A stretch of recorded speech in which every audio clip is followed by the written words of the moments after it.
এই দুঃখ কষ্ট কিন্তু মানুষ সৃষ্ট ভাই, ন্যাচারালি কিন্তু দুঃখ কষ্ট থাকার কথা না। কারণ আপনি আজ থেকে অনেক অনেক বছর আগের কথা চিন্তা করেন, যখন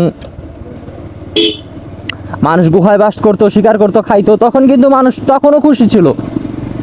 পরে আস্তে আস্তে মানুষ ডেভেলপের নামে টাকা পয়সা সৃষ্টি করছে, এই তো ওই পর্যন্ত থেকে এই পর্যন্ত আসছে। এখন কি মানুষের ম্যাক্সিমাম দুঃখ কি টাকা পয়সার দুঃখ ভাই। টাকা পয়সা ছাড়া আমি খুব কমই দেখছি যে মানুষ দুঃখে আছে। ম্যাক্সিমাম মানুষ দেখি টাকা পয়সা নিয়ে দুঃখ করে। আপনি আগের দিনের কথা চিন্তা করেন, প্রাচীনকালে যখন মানুষ গুহায় বাস করতো, তখন কিন্তু রাতে ঘুমাইতো, দিনে শিকার করতো, খাইতো, রিপ্রোডাকশন করতো, এটা ছিল তাদের দৈনন্দিন জীবন, এবং এটা নিয়ে তারা খুশি ছিল, সুখে ছিল।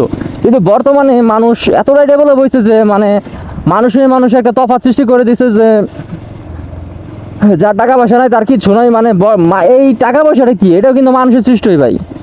আগের দিনে কিন্তু টাকা পয়সা ছিল না প্রাচীনকালে, তখন মানুষ শিকার করতো, খাইতো, ঘুরতে করতো, শেষ। আর বর্তমানে টাকা, এই টাকাটাও মানুষ সৃষ্ট। তাই ভাই আমি বলবো যে প্রতিটা দুঃখ কষ্টে মানুষের সৃষ্টি। তাই ভাই মানে এইসব দুঃখ কষ্ট নিয়ে নিজেকে কষ্ট দেওয়ার কোনো মানেই হয় না। যেটা মানুষের সৃষ্টি একটা দুঃখ, আল্লাহ প্রদত্ত দুঃখ না এগুলো সব হচ্ছে মানুষের সৃষ্টি। আল্লাহ পুরো দুনিয়া মানুষের জন্য সৃষ্টি করে দিচ্ছে, পুরো দুনিয়ায় তোমাদের।